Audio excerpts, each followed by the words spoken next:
Eh, la verdad que es difícil presentarlas a ustedes dos, pero es una alegría eh, porque las dos profesionales tienen una larga trayectoria de trabajo en donde permanecieron tanto como docentes en actividad e investigadoras, como también una vez que se han jubilado, tienen una presencia importante en espacios de trabajo y de formación y de publicación. Susana, que es doctora en biología, directora del PROCOM, es un equipo interdisciplinario de investigación que trabajó durante muchísimos años en la facultad y que también tuvo muchos vínculos con universidades de otros países como Brasil, Chile, Uruguay, con una larga trayectoria en relación a la formación de los odontólogos particularmente, tanto en el grado como en el posgrado, eh, y con formación en bioética, magíster en bioética. Eh, Patti, o Silvia López de Blanc, pocas veces conocida como Silvia López de Blanc, eh, también con una larga trayectoria, tanto en lo que tiene que ver con la docencia, tanto de grado como de posgrado, con un camino muy grande en la difusión de los controles estomatológicos, pensando en la estomatología al alcance de todos, y pensando desde una mirada de salud bucal y de integralidad, peleando codo a codo en los servicios de salud de Córdoba y también tratando de ayudar a otros profesionales a que ingresen en sus provincias y que puedan avanzar a la integralidad de la profesión, entendiendo que todo diagnóstico temprano tiene mucho mejor pronóstico, ¿no? Creo que las dos en sus trabajos han marcado como caminos, que no han sido caminos fáciles porque han ido abriendo caminos, y los caminos que se abren no siempre son entendidos en las circunstancias cuando se viven, pero cuando uno ve los frutos, creo que van marcando como líneas de trabajo que las han caracterizado y que creo que son muy significativas para los que hemos ido por detrás. Bueno, yo las presento hasta acá. Si cada una de ustedes quiere aportar algo en relación a su formación, bueno, la Pati es doctora en odontología, ¿no? Nada, agradecer, Marcela. La verdad que es una presentación muy linda la que has hecho, tanto de la doctora Susana como la mía. Así que te agradezco Yo mucho. solo puse en palabras las trayectorias de ustedes dos y que están resumidas porque no podía ponerlas. Está bien, está bien. No, no, y son tediosas. Me encantó. Me encantó que digas que uno pueda haber dejado algunas semillas por ahí y bueno, y que algunos sigan la posta y lo acrecenten y la mejoren y le den su toque personal, así que eso nos enorgullece y bueno, nos hace vivir muy tranquilas esta época de la vida, ¿no es cierto, Susana? Así es, sí, sí. Bueno, yo también, Marcela, te agradezco muchísimo las palabras que has expresado, porque realmente a lo que le has dado importancia es a la lucha por abrir camino. Y me parece que en ese sentido es muy gratificante escucharlo. Sí. Así que te agradezco mucho y también agradezco la posibilidad de compartir este espacio con Patti, y juntas trataremos de dar alguna mirada que les sea útil a todos. Agradezco, Marcela, también que me hayas convocado a este espacio de formación, y también a Pablo, por siempre su asistencia académica y técnica, así que estoy muy feliz de estar en este momento aquí y con la idea de proporcionar algunos elementos que les sean útiles para su trabajo, para su área diaria. Bueno, eso, nada más. Bueno, muchísimas gracias. Y sí, yo me olvidé de un gran agradecimiento a Pablo, que en el efectivizar todo lo que nos viene pasando en estos seminarios, es la figura de Pablo la que está garantizando la constancia, la presencia y la tecnología, yo no estaría ahí. Así que bueno, muchísimas gracias y muchas gracias a todos por estar acá en este horario tan particular que cuesta un poquito. Y bueno, si les parece, empezamos. Dale. Bueno, en realidad la idea un poco de esta charla es que reflexionemos sobre las actitudes que se dan en la práctica ontológica desde una perspectiva bioética. La reflexión bioética ha experimentado gran desarrollo desde su nacimiento allá en los años 70. Ahora bien, sí, a pesar de ese gran desarrollo, y se han propuesto distintos modelos bioéticos, pero el modelo que más éxito ha tenido y que se ha extendido en el mundo es el conocido como principialista, que seguramente todos conocen porque guía en general la actividad asistencial. Y está basado en la definición de 3 o 4 principios, según los distintos autores, que también seguramente ustedes pueden recordar fácilmente, que son el de beneficencia, no maleficencia, autonomía y justicia.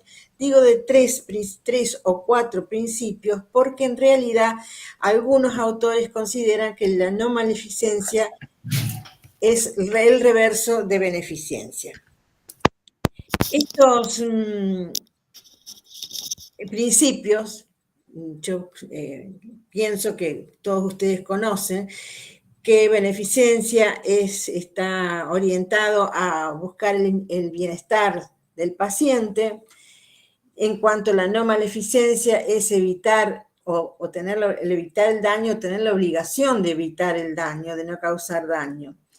El de autonomía se refiere al derecho de los pacientes a tomar decisiones sobre sus propios tratamientos. Y el de justicia se centra en la equidad, en el acceso a los servicios de salud. Este modelo, digo que es el que más se ha extendido y es el que más seguidores tiene, no es casual que esto suceda así en todo el mundo, porque en realidad responde al orden social predominante, al menos en el mundo occidental. Sin embargo, este modelo ha recibido muchas críticas. Las críticas tienen que ver con distintas cuestiones. Por ejemplo, a la universalidad de los principios. En realidad, ningún principio, ningún valor puede ser universal. Entonces, es muy difícil hablar de la universalidad de los principios. Estos principios son tan generales que no ayudan a la orientación de los profesionales en las situaciones de las que se presentan en la práctica asistencial. No dan pautas de actuación, sino que solo demarcan los límites donde se puede dar la asistencia. Entonces, resulta que si no hay pautas concretas de comportamiento, los principios se transforman en conceptos teóricos distantes de las realidades del consultorio. Todos sabemos cuáles son los principios, pero actuamos principalmente llevados por la técnica, ¿no? Por la tecnología. Otra de las críticas que se hace a este modelo es el de la independencia de los principios. Si nos centramos nuevo en la realidad asistencial, vemos que los principios en general ocurren que se complementan, se oponen y algunas veces se encuentran en tensión, por lo que es difícil pensar que son independientes unos de otros.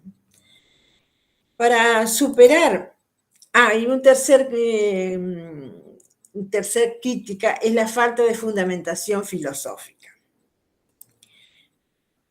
En cuanto para superar los conflictos entre los principios, García Pérez propone un modelo más dinámico, más interactivo, que es el triángulo bioético, en donde, como ven, los principios están ubicados en los vértices de este triángulo, no está incluido el no maleficencia porque lo considera como el reverso de la benevolencia, y plantea entonces que los lados de este triángulo son los que podrían facilitar la orientación de las actividades de la práctica profesional.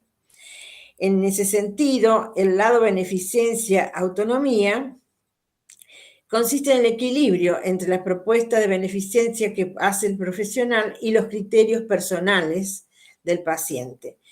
El lado de justicia y autonomía considera las limitaciones que impone la convivencia social y una serie de derechos que son propios e inalienables de la persona.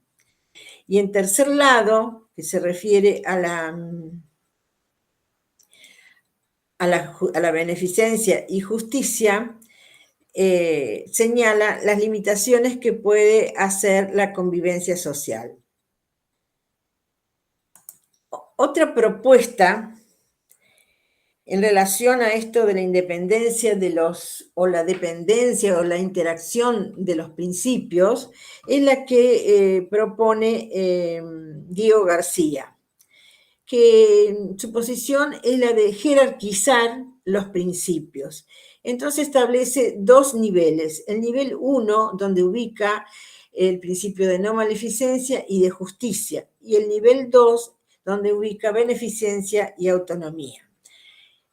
La sugerencia de este autor es que cuando hay conflicto de intereses se dará prioridad a los principios del nivel 1. O sea que se prioriza el nivel 1 sobre el nivel 2. ¿Por qué? Porque considera que estos dos principios de no maleficencia y justicia tienen que ver con la obligatoriedad de la sociedad y la aplicación de los derechos. En cambio, en este otro nivel, que incluye beneficencia y autonomía, se refieren a cuestiones de índole personal y no pueden ser exigibles, digamos, por los demás. Y entonces él habla de ética de mínimos, refiriéndose a la aplicación de estos dos principios y que obligatoriamente se deben tener en cuenta o aplicar. Y ética de máxima es lo que se puede hacer con menos exigencia, que es la beneficencia y la autonomía. El tercer grupo de críticas es el de la falta de fundamentación filosófica. Para algunos autores, el hecho de que los principios son 4 como base fundamental y no existe, y el hecho de que no existe un principio fundamental o una concepción elemental, ¿no?, de la práctica asistencial, no lo constituyen a estos principios a tener o exhibir una base filosófica poco sólida. De todas maneras, cualquiera sean las disquisiciones y las filosóficas o sociales que tratan de explicar el modelo o dar respuesta al modelo social que ha afectado la calidad de vida de las personas a lo largo y a lo ancho del planeta, es importante reflexionar sobre los alcances y significado de estos principios. Cuando hablamos antes de beneficencia, para todos nos es sencillo pensar en que todos los profesionales van a actuar en pos de lograr un beneficio para el paciente, lograr el bien. Acá hay una primera cuestión a considerar y reflexionar, que es, ¿qué es el bien? Yo tengo que lograr el bien del paciente, pero ¿qué es lo que yo considero el bien? Seguramente, o puede ser muy probable, que el bien para mí no sea el mismo que el bien para el paciente. Esa es una primera dificultad. En cuanto a las situaciones que ocurren en la clínica en relación a la no maleficencia, también hay situaciones que nadie busca intencionalmente, pero que sí ocurren y que tienen relación con el principio de no maleficencia. En ese sentido, Orellana propone la siguiente categoría de hechos,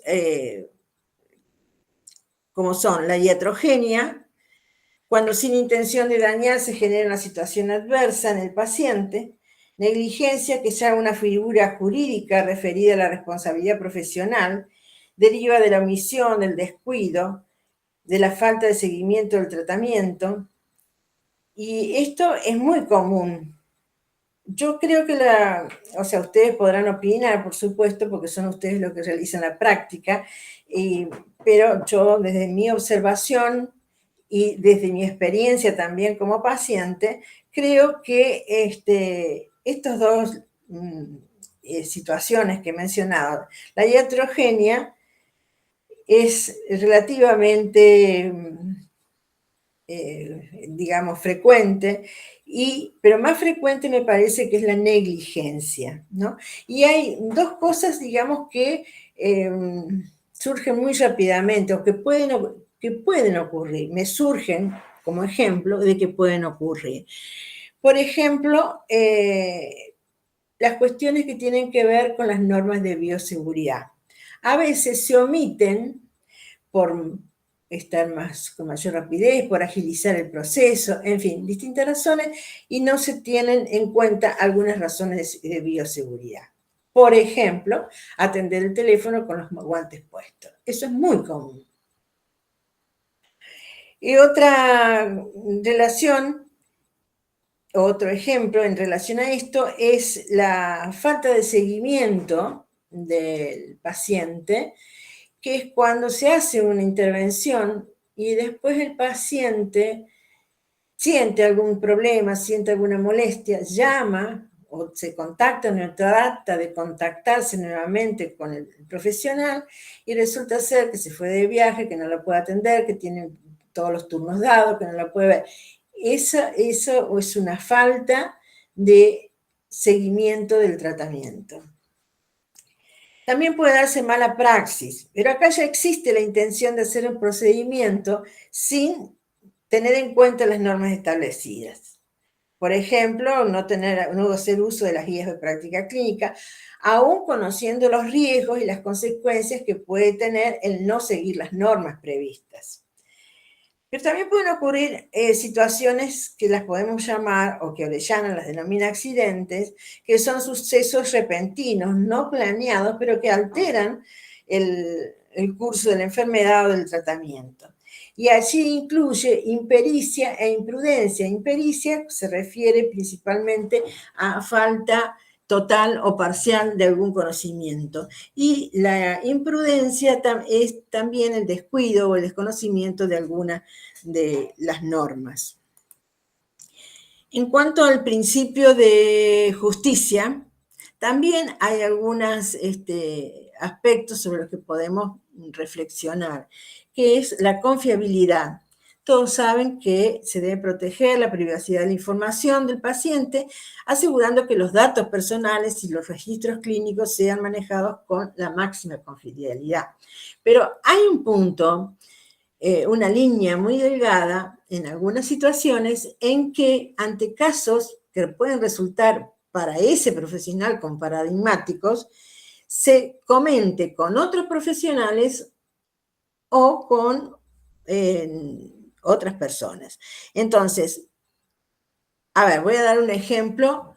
Cuando llega un drogadicto, a veces se consulta pero hay que tener en cuenta de qué modo se consulta, y se consulta para buscar contención, ayuda para cómo desenvolverse con ese paciente, con esas características y quizás en el estado crítico que pueda estar. También puede suceder con un paciente sidótico, en donde hay que respetar la confiabilidad, pero también puede ser que el profesional consulte también en términos de cómo va a ser la contención para ese paciente o qué medidas tiene que tomar. En fin, lo importante o qué es lo que estaría previéndose desde este concepto de confiabilidad es la forma, ¿no? Y dónde se comente la situación del paciente. Bien. Entonces, ahora vamos a, yo diría como que es el principio estrella, el de autonomía. El principio que se refiere a la capacidad que tiene que tener el paciente o la libertad que tiene que tener el paciente para poder decidir sobre su tratamiento. Entonces, de este principio se desprende lo que es el consentimiento informado. Entonces, respecto al consentimiento informado, cabe preguntarnos si es un instrumento de protección legal o mucho más que eso. En realidad es una exigencia formal y de protección legal. Es un documento escrito en el que el paciente acepta la intervención propuesta por el profesional. Eso es así. Pero no es solo un trámite, es una forma en que el paciente toma el control de su tratamiento. Y para ello debe saber exactamente lo que implican las distintas opciones.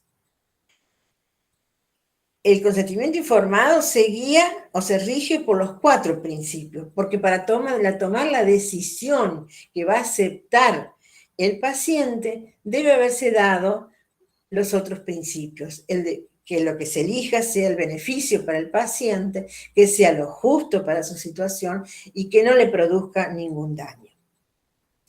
En esto es fundamental el diálogo, la comunicación con un interlocutor válido. ¿Qué significa esto? El diálogo no es solo conversar de distintas cosas o de la cuestión del tratamiento en particular, no es conversar. El diálogo consiste en que 2 partes intercambian conceptos y construyen un nuevo concepto. Entonces significa que el diálogo se da entre los saberes del paciente y los saberes técnicos del profesional. Con esos 2 saberes se va a conformar un nuevo conocimiento que va a dar a la luz lo que es el proyecto de tratamiento, que podemos llamar proyecto terapéutico consensuado, porque a partir del diálogo se genera una nueva idea que está consensuada por ambas partes. Para esto, Cortina, que es una autora bioticista, dice que es importante el diálogo con un interlocutor válido. ¿Eso qué significa? Que el paciente tiene que tener la capacidad de comprender lo que el profesional le dice, pero también corre por cuenta del profesional hacerse comprender por el paciente.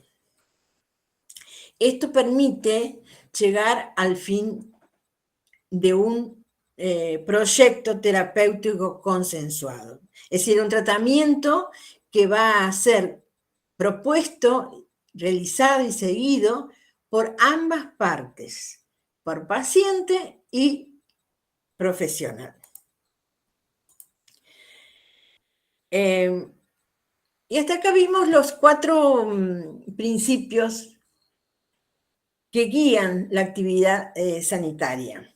Pero en realidad es como que a partir del correr de los años, estos modelos, además de las críticas que ya hemos mencionado, se resulta insuficiente. De manera que la salud o el concepto de salud ha cambiado y en un principio o hace un tiempo se consideraba fundamentalmente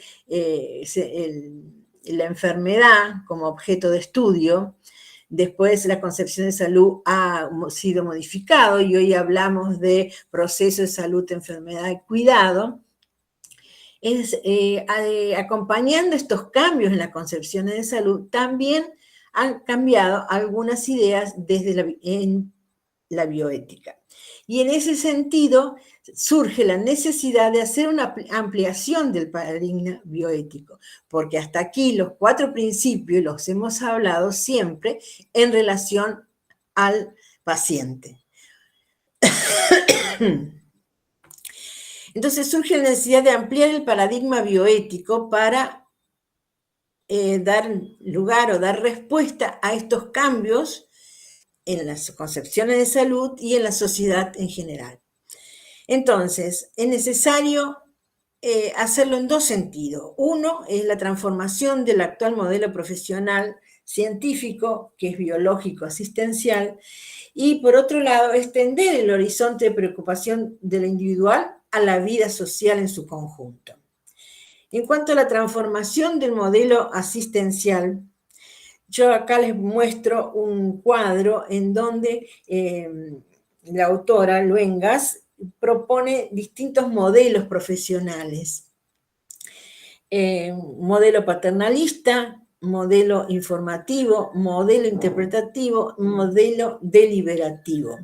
En realidad, si lo vamos a tener en cuenta en relación al modelo biológico asistencial, de estos modelos, él o los que más se están un poco asimilados al modelo biomédico asistencial es el modelo paternalista y el informativo. Pero fíjense que como que lo más importante o en lo que más se diferencia, digamos, entre los 4 modelos que plantea esta autora es la relación asimétrica en el modelo paternalista médico y paciente, lo mismo en el modelo informativo, aunque esa relación asimétrica es un poco menor, y ya en el modelo interpretativo y deliberativo es otro tipo de relación que tiende más a lo amistosa.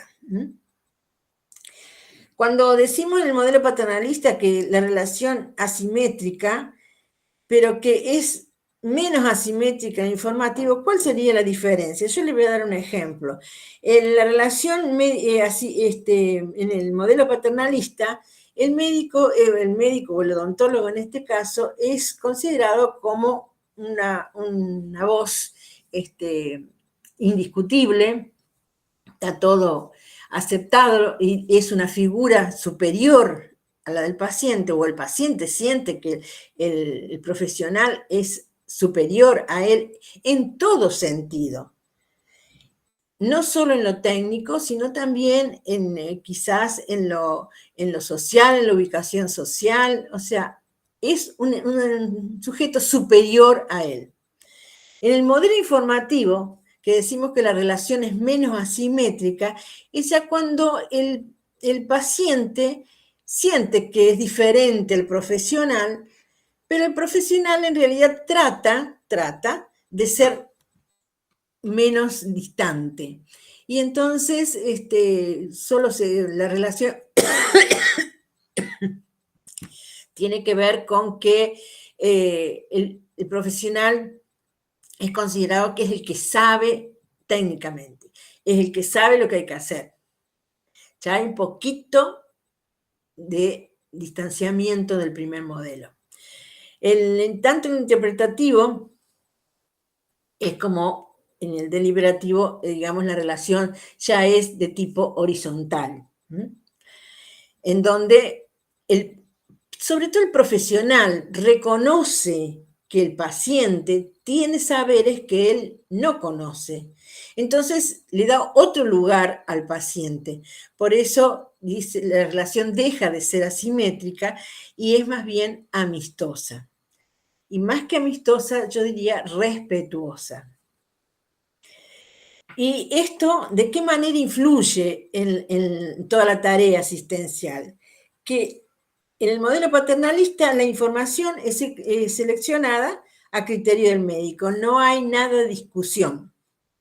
No hay nada de incertidumbre. El médico es o el odontólogo en este caso, es el que tiene la decisión.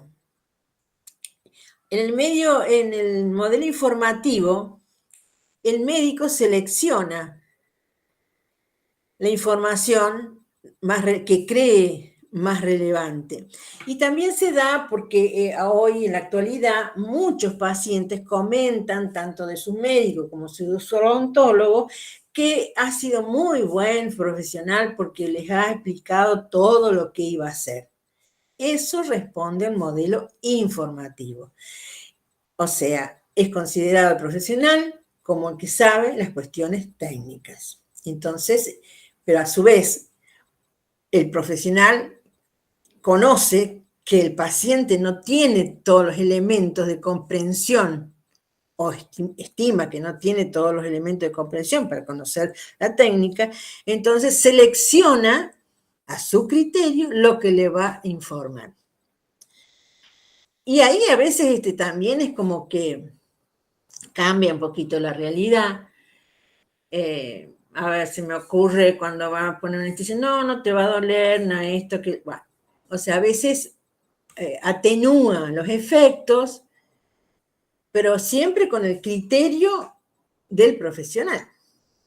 En el modo interpretativo es cuando el profesional ya conoce a los valores del paciente y informa lo técnico, pero ya conoce, digamos, algo del paciente, conoce la moral, cuál es el valor, los valores que tiene ese paciente. Y en el caso deliberativo, conoce, en el mismo sentido, conoce los valores del paciente e informa considerando esos valores.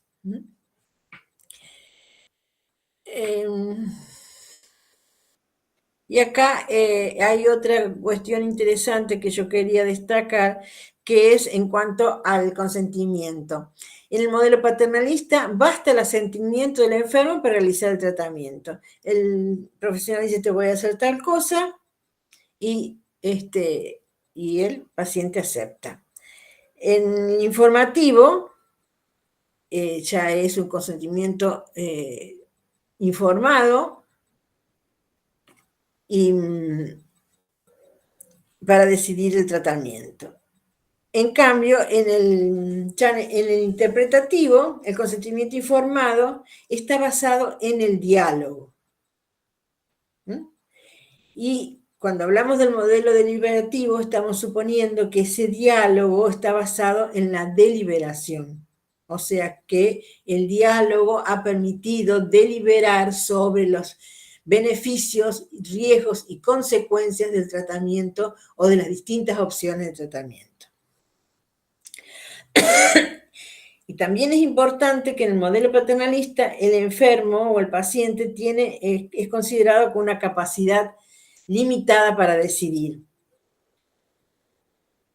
Eso es bastante diferente al resto de los otros modelos.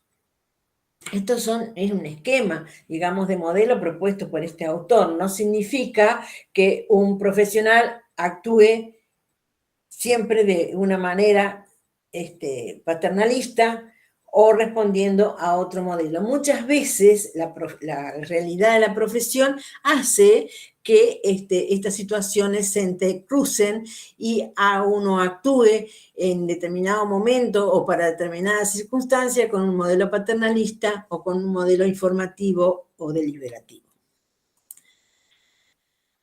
Eso en cuanto a lo que es que decíamos antes de ampliar en dos sentidos el campo de la bioética en el consultorio o en la asistencia. Pero también es necesario que ampliar el paradigma bioético considerando distintas cuestiones sociales, como es el abandono infantil, el abandono de ancianos, la diversidad de género, la diversidad etníaca, las drogas, el uso y consumo y abuso de drogas legales e ilegales, la alimentación, Entonces, si consideran estas cuestiones, en realidad se tiene que ocupar o preocupar la bioética por las cuestiones de desigualdad, de los derechos humanos, participación, equidad, libertad, tolerancia, todas cuestiones que no se ven y no se pueden percibir solamente en el consultorio, que tienen que ver con justamente con la sociedad o con el contexto social en donde la persona se desenvuelve. Bien, ahora yo les propongo que veamos dos situaciones clínicas ontológicas de consulta en una clínica de salud pública atendidas por dos diferentes profesionales. Yo vamos a leer juntos, no sé si Pablo quiere participar en la lectura de la representación.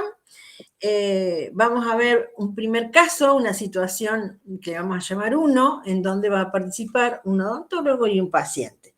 Vamos a tratar de analizar, vamos a leer y luego analizar el comportamiento, la relación que mantiene en esa instancia. Luego vamos a pasar a otra forma, a otra situación, también que vamos a hacer lo mismo, analizar en la dinámica de la relación, cómo se comporta el paciente, cómo se comporta el profesional. Podemos pasar, doctor. Situación 1.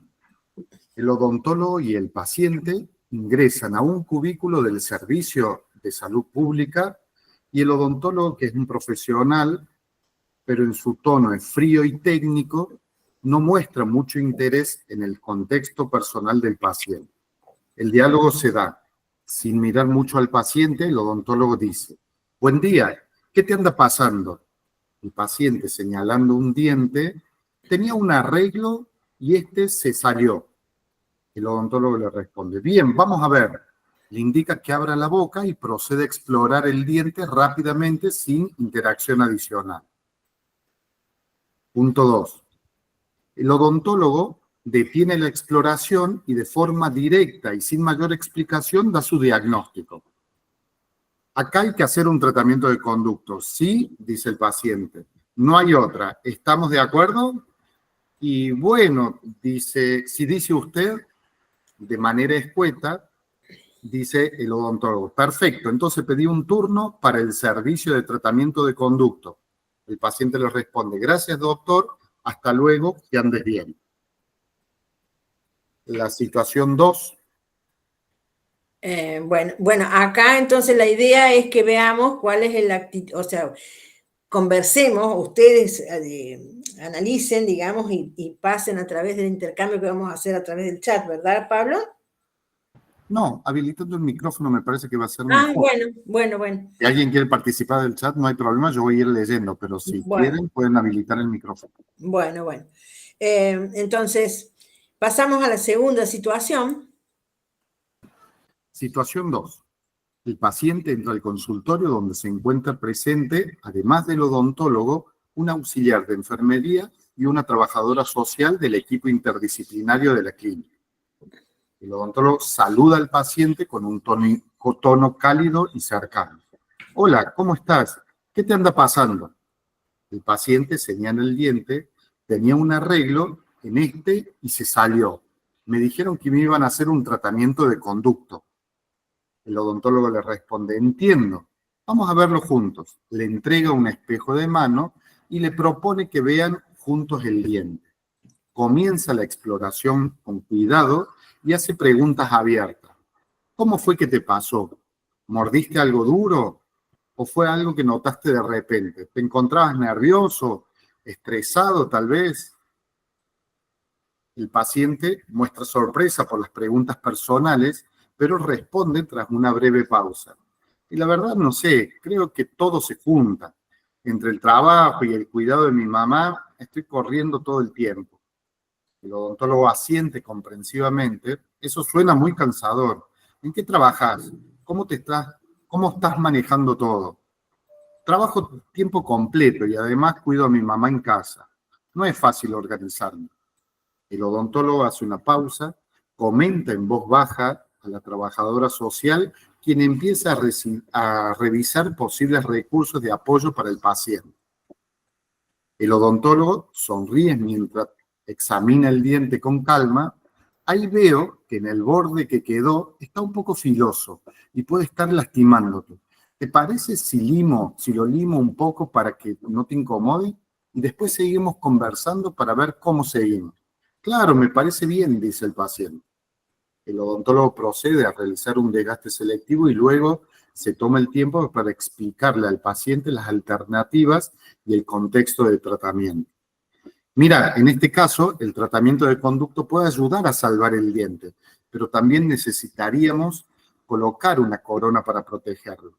Esto lleva tiempo y tiene ciertos costos. Sé que estás manejando varias cosas a la vez. Con este desgaste, el diente queda estable, no va a empeorar en el corto plazo y podemos usar ese tiempo para ver cuáles son las mejores opciones para vos. En ese momento la trabajadora social interviene con naturalidad. También hay programas de apoyo para casos como el tuyo. Podemos coordinar con vos para ver cómo ayudarte a cubrir los tratamientos y darte el soporte necesario. El odontólogo dice, lo importante es que sepas que esta decisión es tuya y que queremos que tengas toda la información para que puedas elegir lo más conveniente, en función a tus tiempos y recursos. Bueno, ahí tenemos dos situaciones y me gustaría escuchar las opiniones.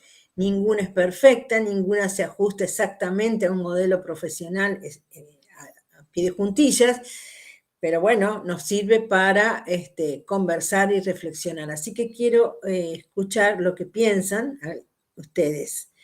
Habilitamos entonces la discusión.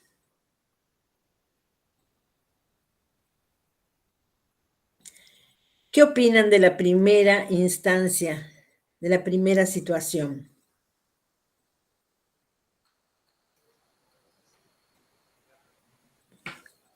¿Podés ponerla, Pablo, de nuevo? Eso iba a decir. Bueno.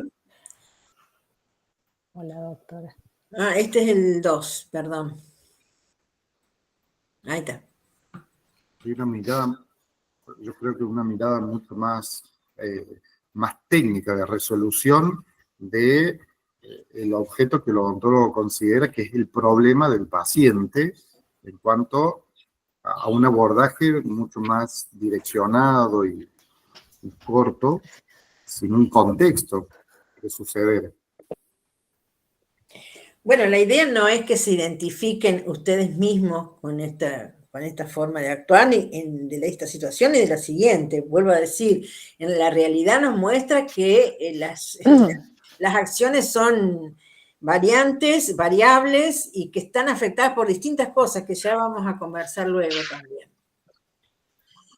Bueno, para mí, son dos formas de atención completamente diferentes. Ajá.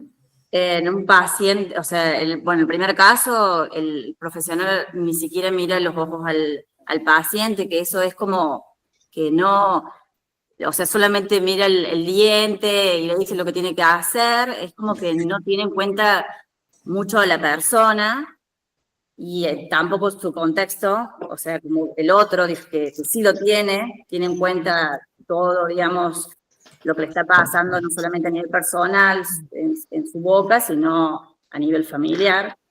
Y además que está apoyado por un trabajador social, cosa que el otro está solo. El otro le dedica, el segundo le dedica más tiempo, lo mira a los ojos, le dice que la decisión es de él, le da alternativas, es como que es totalmente diferente. Propone un desgaste selectivo que a lo mejor genera un alivio de alguna incomodidad y le da tiempo a pensar porque conoce que a lo mejor está apretado de tiempo. En la segunda situación le da tiempo a pensar, siendo que no empeora su condición a lo mejor, porque ya está planteado desde un lugar que se cayó como el arreglo y que hace falta un tratamiento que puede esperar. Pero le da la tranquilidad al paciente de que lo va a acompañar en ese proceso. ¿Alguien más quiere decir algo? Me gustaría escuchar más voces, por supuesto.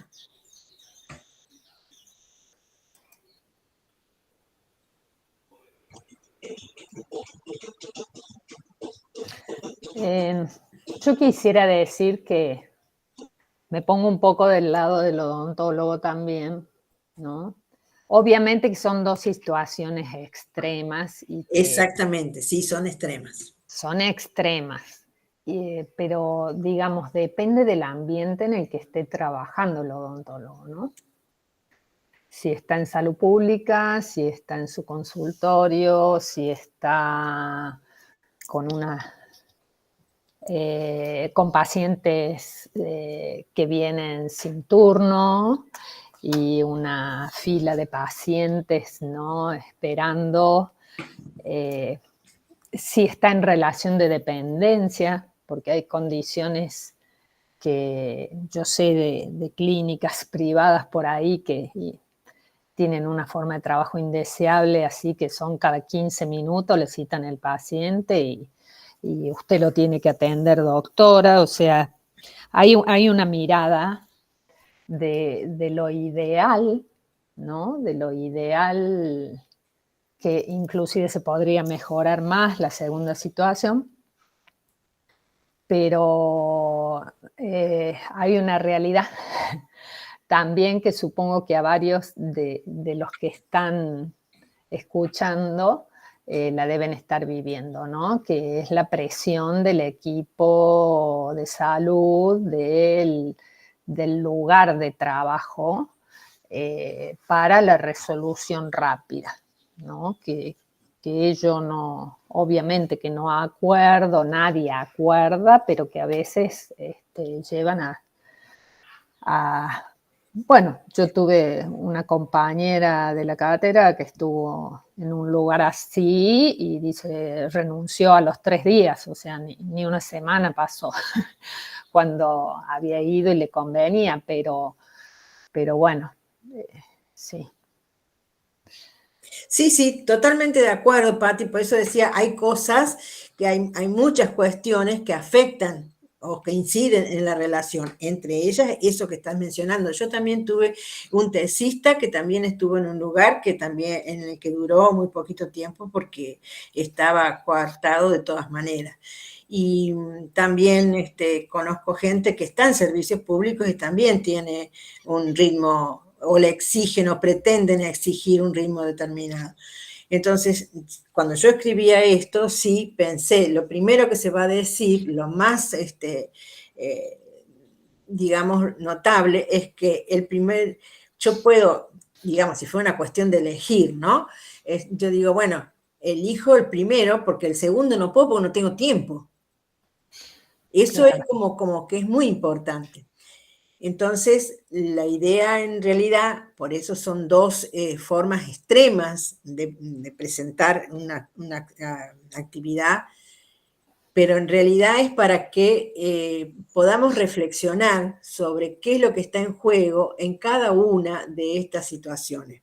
Por ejemplo, en la primera situación, que vos podés decir, no es la situación deseable, es un extremo que todos trataríamos de no llevar adelante. Sin embargo, es la que responde, y porque también hay una concepción mercantilista, ¿no? Es la que responde a la sociedad actual y que están todos o muchos inmersos en esa situación. Y muchos ya mecánicamente, no, bueno, no es mecánicamente, pero digamos así, en una forma rutinaria, adoptan esta forma un poquito más suave, no tan rígida, no tan odiosa como la que yo presentaba acá, pero más o menos, o sea, manteniendo siempre una distancia y un apuro por distintas razones. Porque también el profesional está apurado no solo por el tiempo, está apurado y preocupado por otras cuestiones porque también está inmerso en una sociedad con todos digamos, los sufrimientos y disfrutes propios de la sociedad y en el momento en que se encuentra, en el momento de su vida, en el momento de la sociedad. O sea, hay muchas cosas que también afectan al profesional y de eso va a depender las ganas con que va a mirar a los ojos o le va a sonreír al paciente. Entonces, la idea en este caso es, a ver, veamos, en cuanto a los principios, ¿Qué pasa? Porque la idea es reflexionar. ¿Cómo se manejaron los principios? ¿Cuál fue la dinámica de los principios en esta primera situación? En realidad responde, me parece a mí, al modelo o al paradigma biológico asistencial, en donde el central es el diente. Y bueno, acompañado por todas esas circunstancias que decíamos recién, ¿no? De tiempo, de la institución, o sea, ya sea en servicios públicos o servicios privados, que en cuanto a las exigencias, a ver, es bastante complicado porque en los servicios públicos a veces también tratan de ser eficiente, o digamos las direcciones, ¿no?, sobre los servicios públicos, es que lograr que sean eficientes midiéndolos en un número de pacientes atendidos. Eso también lo sabemos. Así que vuelvo a insistir, en cuanto a los principios, ¿qué les parece que pasó con los principios en esta situación que es extrema y digamos que no es la deseable ni la que ocurre diariamente?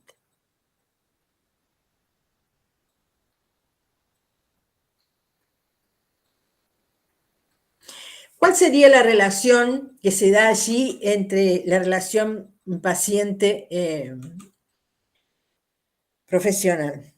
¿Qué tipo de modelo profesional sería ese?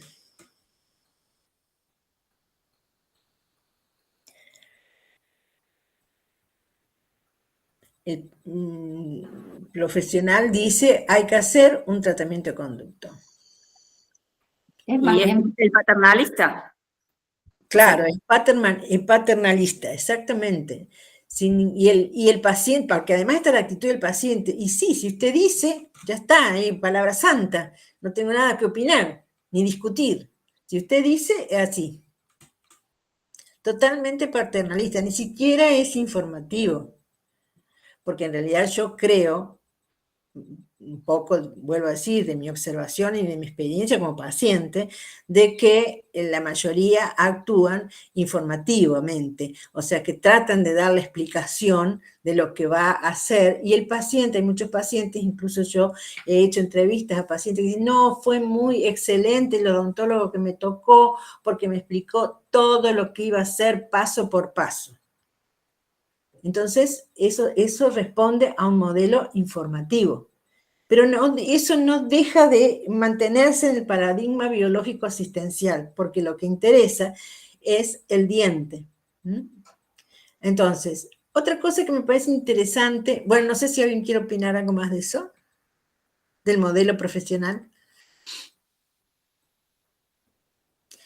Hay otra cosa que los otros principios, por ejemplo, de justicia, no sé si se tuvo en cuenta o no. Quizás la justicia la tuvo en cuenta en relación a la persona del profesional. Esto estoy delirando yo porque no sé, pero vuelvo a insistir, en el profesional pasan cosas. No es un ente que está ahí sin sentir. Entonces, en cuanto a la justicia, también hay que ver lo que es justo para el paciente y lo que es el estado de justicia o el derecho del profesional. No, Maladeficiencia no hizo nada, no hizo ninguna acción que pudiera provocar un daño, porque indudablemente él sabía que podía esperar hasta el próximo turno o que buscara un turno con un especialista, en fin, no hizo ningún daño. Entonces, lo que sí podemos ver es que en ningún momento mencionó un consentimiento informado. Sí le dijo, o sea, le bastó, digamos, que la chica o el paciente dijera sí, sino que aceptaba, ¿no es cierto?, el tratamiento de conducto. Perdón, Susana, sí. ¿puedo hacer una acotación? Sí, ¿cómo no? Porque, digamos, sin mirar mucho al paciente y el qué te está pasando, por ahí no permite saber bien si ese paciente está con una pulpa vital o está con una pulpa necrótica, y si ese paciente no necesita, digamos, o de un alivio del dolor inmediato o de una medicación con antibiótico para llegar al próximo turno. Entonces, es como que para mí también hay una visión demasiado rápida que no permite un diagnóstico, es casi lo mismo que decirle pedí un turno. Claro, porque cuando hablábamos de los acciones, digamos, que se producen en relación a la no maleficencia, esto de, no sé, puede ser por negligencia, porque bueno, sí, si le hace tratamiento de conducto, ya verá el endodoncista si le va a dar antibiótico antes, o sea, ya es como que me parece como que se lo saca de encima, sin analizar nada más, como decís vos. O sea, y ahí puede haber alguna otra cuestión más importante que se podía haber prevenido y qué va a pasar con ese paciente si recién vuelve al mes a hacer su tratamiento de conducto porque no había turno antes. Claro. ¿No? Sí, claro, eso hay que ver cómo está funcionando el sistema de salud en ese momento. Sí. Y bueno. Y si, en cuanto a lo que yo decía que no había consentimiento informado escrito,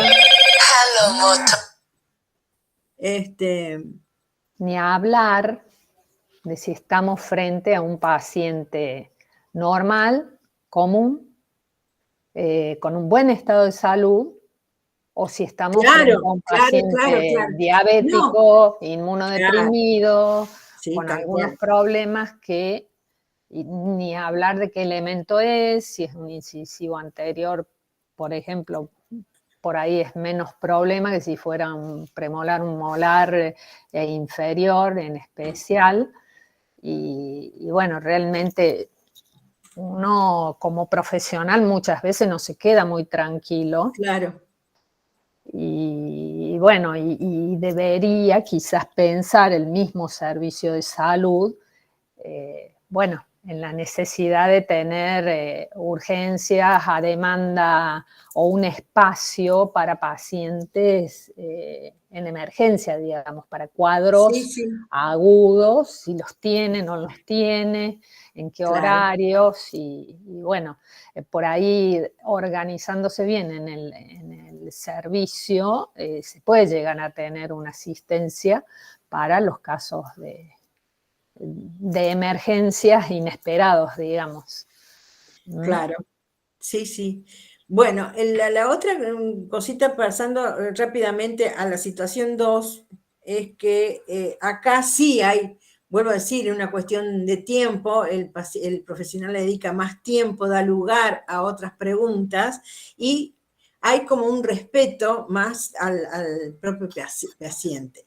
Lo importante es que no habla de un consentimiento en ninguno de los dos casos, pero en el segundo caso hay un consentimiento informado, construido entre el paciente, o sea, se sugiere el diálogo, ¿no es cierto?, que va a haber un tratamiento consensuado con el paciente. Y eso es lo que se denomina, o vamos a llamar, proyecto terapéutico consensuado, o sí, consensuado. Entonces, la idea es que para lograr una práctica cogestionada, es decir, consensuada, construida en este diálogo del paciente, se necesita conocer el contexto del paciente, las dificultades existenciales, la condición de vida, qué representa para ellos estar sano o enfermo, en fin, las medidas que toma, cuál es el significado de la enfermedad y la salud para el paciente, cuáles son los derechos y ética de los procesos sociohistóricos por los que atraviesa el paciente e indudablemente también el profesional.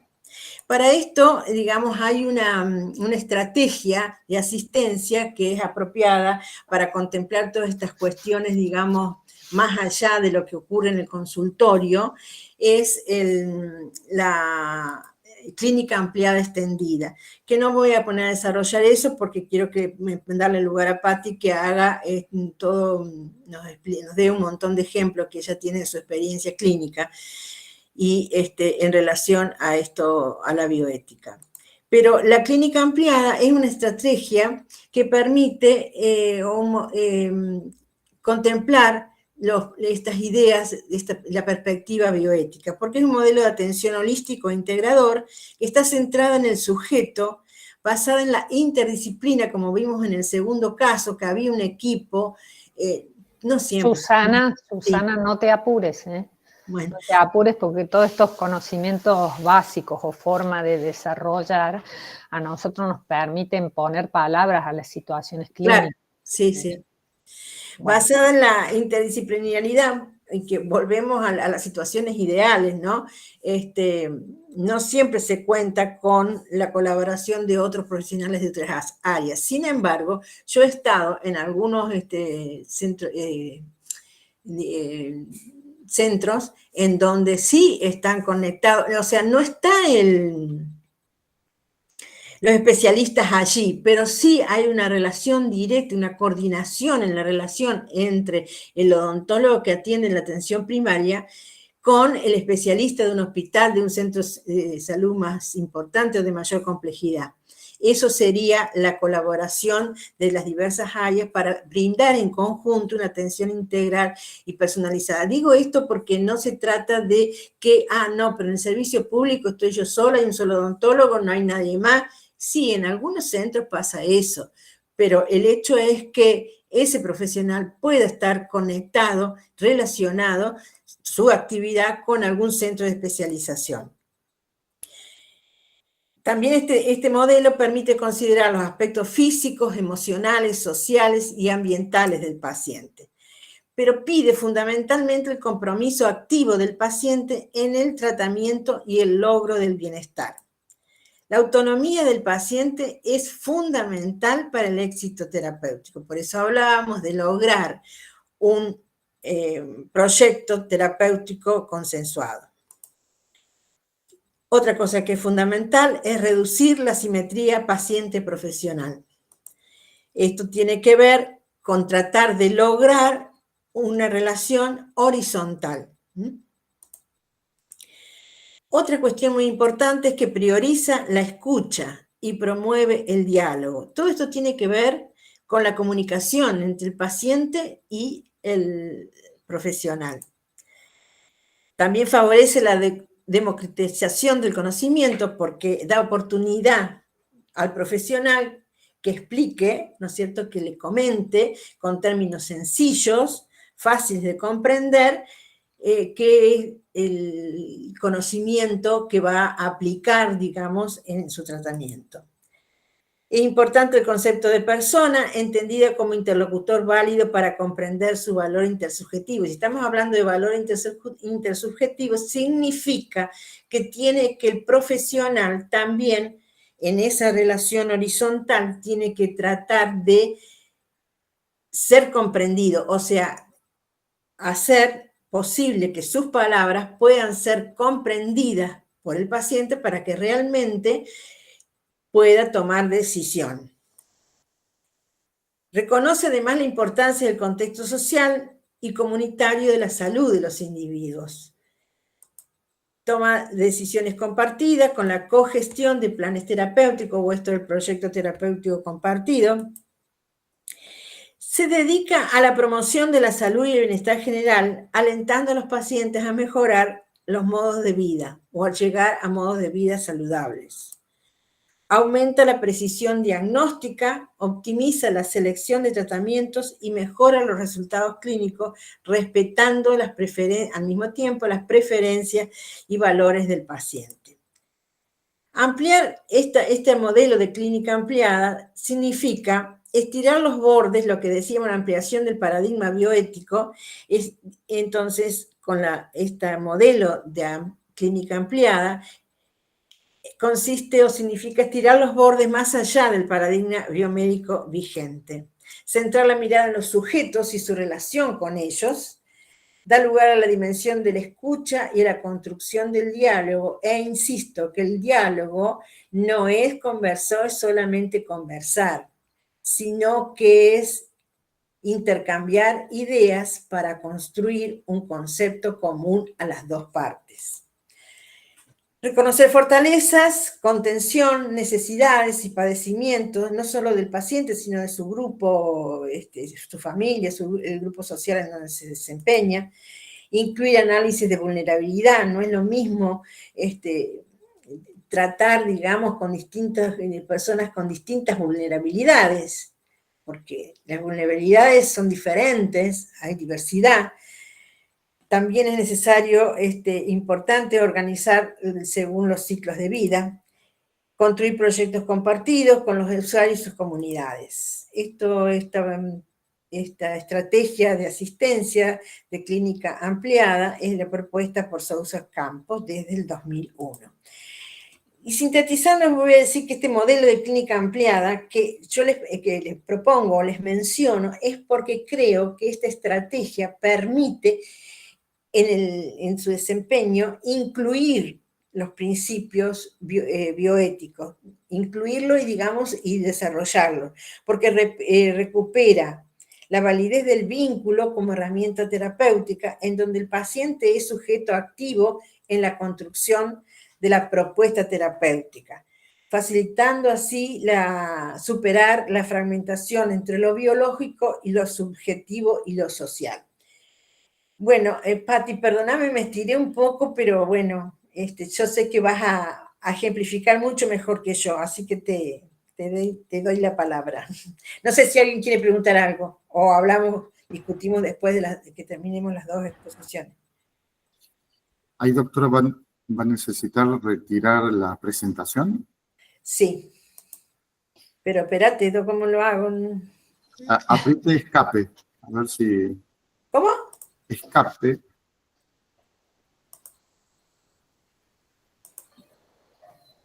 Bien, ahí baje todas, o vaya al Chrome, al navegador, y ahí le va a salir, ahí sale la leyenda donde dice Sí. ahí, dejar de presentar. Ahí arriba, si quieres dejar de presentar, arriba de mi figura, donde estoy yo, arriba. Ah, Ahí. no te quería ver, no te quería mirar. Bueno, ahí le pasamos a la doctora entonces López. Bueno, ahí voy.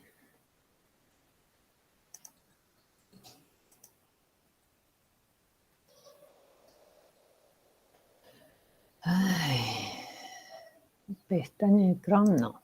Toda la pantalla. Compartir.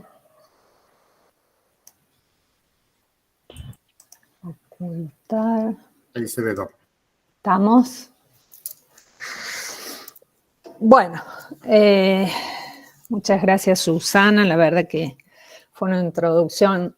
Es muy lindo escucharla porque por su formación hace una mirada desde otro lado, que es lo que enriquece a los equipos y a los grupos de trabajo, ¿no? Y realmente es extraordinario poder trabajar en un equipo interdisciplinario. Bueno, los principios que todos los conocemos, que todos los vivimos, pero que nos es un poco difícil reconocerlos dentro de un marco filosófico, ¿no? Y los odontólogos vivimos trabajando en una forma medio individualista. Son pocos los lugares de trabajo que favorecen o comparten experiencias y sobre todo al momento de tratar a un paciente, a un ser humano. Y bueno, partiendo de los principios bioéticos que nos acaba de mencionar Susana, vamos a ver qué pasan con algunos de los principios y valores, ¿no? Y la práctica odontológica. Bueno, sin duda hace falta mucha tolerancia. Estamos en una época en que estamos todos muy irritables. Hay un montón de factores que influyen en esto, no son solo los económicos. Es como que la tecnología también nos ha llevado a a todo esto de la imagen, la inmediatez y la resolución rápida de todo. Y bueno, nos encontramos en situaciones donde muchas veces hay que poner freno a los pacientes también, porque no nos dejan ni hablar muchas veces, ¿no? Vienen con su ansiedad, con su rapidez, con su intolerancia. Y bueno, ni hablar si el profesional está pasando un mal momento. Y también tenemos nuestros días, nuestros problemas, nuestras cuestiones que pueden hacer e influir en este acto médico, ¿no? Yo creo que es fundamental tomarnos un momento todas las mañanas y todas las noches para entrar en paz, ¿no? Para meditar un poco, pensar dónde estamos, qué estamos haciendo en nuestra vida. Y recién salir de casa. Y bueno, nos vamos a encontrar con lo mismo que nos encontramos en la vida, digamos, en cualquier circunstancia, que es el tema de la inclusión, por ejemplo. Aceptar que todos somos diferentes y que cada uno tiene su visión de la vida y que por qué la mía va a ser mejor que la del otro. Pensar que intercambiar con personas diferentes nos hace crecer, nos enriquece, es una oportunidad de ver otra mirada. Yo las disfruto muchísimo, formo parte de grupos con personas muy, muy, muy diferentes, con diferente formación, diferentes trabajos, diferentes no trabajos también. Y bueno, es re interesante y pensar que es otra persona y que tiene dignidad humana, la misma dignidad humana que tengo yo como ser humano. Entonces es verme a mí en la piel del otro. Respetarlo, el respeto por el otro y a la vez el compromiso en tratar de darle la mejor solución que le pueda dar, ¿no? Y para hablar de buen compromiso, primero tengo que estar bien formado, actualizado. Está buenísimo esto de la reválida ética de los profesionales, ¿no? De muchos acontecimientos de los últimos años, como por ejemplo también en la universidad los controles de gestión. Creo que los controles de gestión en cualquier institución son fundamentales. No puedo ser el jefe de un servicio y porque me siento en el escritorio nomás. Se es jefe todos los días.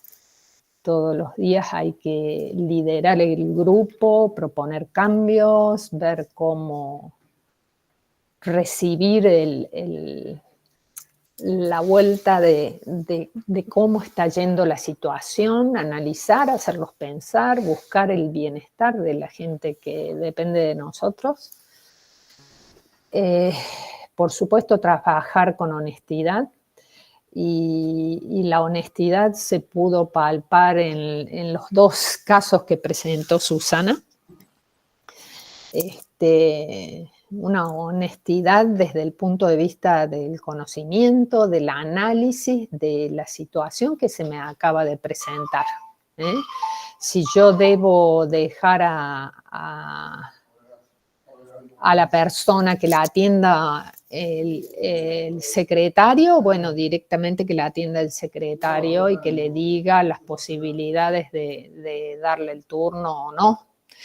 Pero realmente tampoco el explicarle mucho y hablar y contemplar al paciente nos está diciendo que la atención fue de excelencia, ¿no? por ahí yo estoy explicando y proponiéndole un tratamiento que no corresponde. Porque no me actualicé, porque estoy usando un material que no está bien aprobado por el mercado, por el ANMAT o por lo que fuera. Entonces, bueno, ¿hasta dónde? Se lo expliqué yo a eso al paciente. Estos modelos de atención que relata la doctora, que no siempre están encasillados en cada uno, pero uno en determinadas situaciones puede ser súper paternalista, pero en otras situaciones por ahí nos bandeamos hacia las otras formas de atención. Entonces, eso siempre lo tenemos que autovalorar. Como yo digo, en definitiva, yo tengo que estar de acuerdo conmigo misma y con mis valores y cómo me estoy manejando en la vida, porque me toca dormir conmigo misma. Entonces, que no me quite el sueño en ninguna situación, hacer siempre... Nosotros, bueno, atendemos a estos pacientes, ¿no?, que con trastornos potencialmente malignos o con afecciones que generalmente vienen... ¿Me escuchan bien? ¿Me escuchan bien? Sí, Sí, perfecto, Pati. Doc. ¿Sí? Bueno, porque muchas veces vienen de problemas que tenemos los seres humanos cuando nos guardamos nuestros sentimientos, nuestros temores, nuestras ansiedades. Psicológicamente, el paciente estomatológico generalmente es aquel, no es el que explota y que reacciona, sino es aquel que se guarda cosas, ¿no? Entonces, el hecho de poder intercambiar con ellos, escucharlos un poco, para nosotros es fundamental para saber cómo son y cómo le vamos a tener que dar el mensaje del tratamiento o de los pasos terapéuticos que uno planea como ideales para él, ¿no?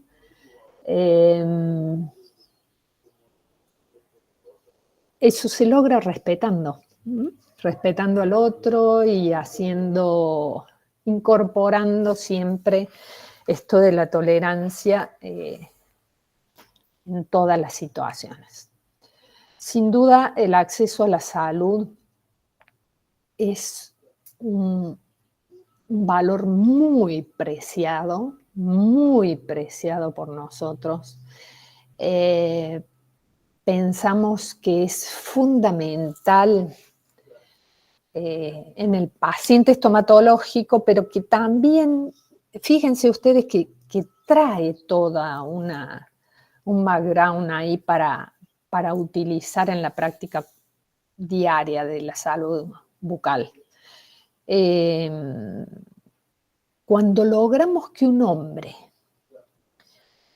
concurra a la consulta, un servicio como el nuestro, que lo buscó, que tuvo que ir, por ejemplo, a la universidad o, bueno, por ahí nos conocen de otro lado, y llega a un consultorio, es una oportunidad única, una oportunidad en la cual se acerca a nosotros como agente de salud, no solo como odontólogos, como agente de salud.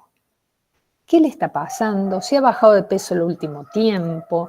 ¿Lo noto pálido? ¿Cuánto hace que no va al médico? ¿Cuánto hace que no se hace un análisis? Vemos su forma de caminar, escuchamos su voz. Cuando un paciente nos llega, cuando nos estamos yendo, la situación más odiosa, que uno ya se cambió, dejó el equipo, está cerrando la puerta y llega un hombre que uno lo vea así. Me vuelvo. Espéreme que lo veo. Y me ha pasado, nos ha pasado y siempre lo comentamos, que los casos más importantes llegan mal, así. O cuando estoy saliendo de vacaciones, el día antes que me opere la mano, el momento en que me estoy yendo. Y este hombre venía del interior y cuando abrió la boca tenía una lesión maligna. Entonces, ¿qué hacer? ¿Qué es lo que se puede hacer en ese momento? ¿Cómo planificamos con él hasta contenerlo, ver si se puede quedar, dónde se va a quedar, darle opciones y lograr encaminar a esta persona hacia lo que las pautas de los protocolos consideran sería el mejor tratamiento para él. Y para eso necesitamos estar formados, actualizados. Y bueno, un temita que me gustaría tocar es el tema de los riesgos, que ya Susana habló del tema de la bioseguridad, pero no es solo la bioseguridad, sino los rayos, cómo nos cuidamos con el aparato de rayos, qué hacemos con los vecinos. Tenemos, bueno, ahora está todo lo que es certificación de los consultorios, ¿no es cierto?, sin los cuales no se puede trabajar, pero la esterilización también. ¿Qué pasa si se nos cayó justo el instrumento que necesitamos utilizar ahora para la cirugía? ¿Cómo hacemos? ¿Qué opciones de esterilización hay? Porque no es solo atender el teléfono o tocar diferentes espacios que tienen en la superficie gérmenes, depende de lo que estemos haciendo. Esta fue una de las razones por las cuales dejé de hacer endodoncia, porque eran tantos los cuidados que cuando uno cambiaba de secretaria o asistente, era tanto lo que uno tenía que me hacía trabajar muy tensa. Y bueno, eso es clave. ¿Y qué hacemos con los residuos patógenos? Obviamente que si ustedes están en una institución, la institución lo resuelve, pero también cómo lo resuelve la institución, ¿no? Porque muchas veces en las bolsas rojas se tiran papeles, por ejemplo, el papel con el cual se esteriliza, no es necesario tirarlo ahí. La separación de los residuos es clave para el medio ambiente, no tirar amalgamas, no tirar otros materiales que deben ser tratados como verdaderos residuos patógenos. Porque el medio ambiente nos lo pide. Porque el futuro, la salud y el bienestar depende de nuestros familiares, va a depender de conductas individuales de procesamiento de todos estos residuos patógenos. Y bueno, daría para que todos nos pongamos a pensar en situaciones claves que nos han hecho recapacitar, pero digamos, hay algo, por ejemplo, el tomarle el teléfono al paciente que redunda tantos beneficios, muchas veces antes de hacerle un procedimiento. Por ejemplo, si a la primera paciente que dijo Susana, uno le dice, bueno, te tenés que hacer una endodoncia, pero cualquier cambio que tengas, me avisas. Y le doy mi teléfono. Ese paciente primero, va a respetar nuestros horarios. Son muy raros y nosotros nos damos cuenta apenas los vemos, los pacientes que no respetan los horarios y los derechos nuestros también a tener una vida propia, ¿no? Pero el grado de confianza y de tranquilidad que le da al paciente tener nuestro teléfono es una herramienta que la tienen que pensar y que muchas veces nos ayuda muchísimo en el tratamiento. Ni les puedo decir los problemas que tenemos para convencer al odontólogo que no siempre hay que limpiar la boca y sacar todos los restos radiculares. Ya hablamos en el grado de las complicaciones de cicatrización en los pacientes que han tomado antirresortivos, ¿no? Y alumnas que me consultan por teléfono, mi mamá que tomó porque tiene cáncer, le dieron porque tiene cáncer de mama, qué sé yo, pero ahora doctora yo le saqué todas las raíces porque era un desastre como les había quedado la boca. Eso crea osteonecrosis y es más probable que esa osteonecrosis lo conduzca a situaciones que ponen en riesgo la vida del paciente que el haber dejado todos esos restos radiculares, que además tienen su forma de dejarlo. Uno puede hacerle las endodoncias, aunque sean endodoncias parciales y bueno. Siempre tener en cuenta que esa boca está en un paciente, en un ser humano que puede ser inmunodeprimido, que puede tener algunos problemas, que puede tener trastornos psicológicos, psiquiátricos, que puede tener otro cáncer o un cáncer, que puede estar en tratamiento con antihipertensivos, con cualquier otra medicación que tenemos que registrar bien y pensar que la boca es solo una parte de la salud. La salud bucal es solo una parte y que influye notablemente en la salud del ser humano. Verlo siempre como algo integral